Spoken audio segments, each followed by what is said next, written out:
চৰকাৰী পক্ষই জিকিব 26তো জিকিব সেইটো ভূপেন বৰাই ঠিকে কৈছে যে যি ইলেকশ্যন হ'ব চৰকাৰী পক্ষই জিকিব কাৰণ আমি ৰাইজৰ কাৰণে ইমান ভাল কাম কৰি আছো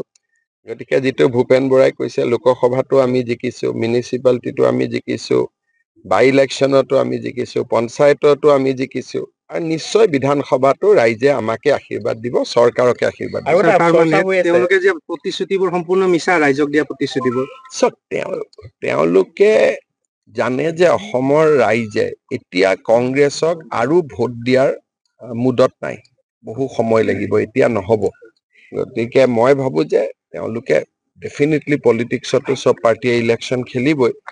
আৰু মই ভাবো যে আমিও বহুত বেছি আত্মসন্তুষ্টি নলৈ আমিও খুব ৰাইজৰ সেৱা কৰি থাকিব লাগে নহলে কংগ্ৰেছৰ যি অৱস্থা হৈছে হয়তো আমাৰো হ'ব যদি আমি বহুত বেছি অহংকাৰ বা আত্মসন্তুষ্টি লওঁ সেইকাৰণে মই বিজেপিৰ নিৰ্বাচিত পঞ্চায়তৰ প্ৰতিনিধিসকল বিধায়ক সংসদ সকলোকে এটাই অনুৰোধ কৰিম যে এটা ইলেকশ্যনত জিকিলে ৰাইজৰ মৰম যেতিয়া ৰাইজে আমাক মৰম দিয়ে তেতিয়া ৰাইজৰ আশা আকাংক্ষাও বাঢ়ে গতিকে আমি যাতে খুব ভাল কৰি কাম কৰো ৰাইজে যাতে আমাক কেতিয়াও নাভাবে যে আমি গৌৰৱী হৈছো অহংকাৰ হৈছো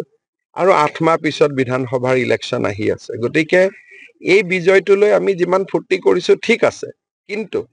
ইমানতে শেষ কৰি বিধানসভাৰ মোৰ জালুকবাৰী মোৰ নিজৰ সমষ্টি গতিকে জালুকবাৰীতো মই ইলেকশ্যন খেলিবই লাগিব মানুহখিনিকতো এৰাৰ কথা নুঠে বাকী দলে যেনেকেই মোক ব্যৱহাৰ কৰে দলৰ সিদ্ধান্ত গতিকে মই এইবিলাকত কমেণ্ট নিদিওঁ কিন্তু যোৰহাটৰ ৰাইজক মই হিয়া ভৰা কৃতজ্ঞতা জনাইছো আৰু যোৰহাটৰ কাৰণে বহুত কাম আমি কৰি আছো যোৰহাট জেলখন ধুনীয়াকৈ বনাই আছো এখন স্বাধীনতা সংগ্ৰামী স্মৃতি উদ্যান হিচাপে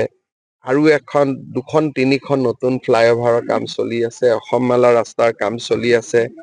জেবি কলেজত 2 এদিনতে আমি উপাচাৰ্য নিযুক্তি কৰিম পুৰা ইউনিভাৰ্চিটি হ'ব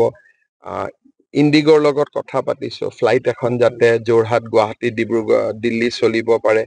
গতিকে সকলো ধৰণে যোৰহাটৰ উন্নয়নৰ বাবে আমি প্ৰচেষ্টা লৈ আছো আৰু লৈ থাকিম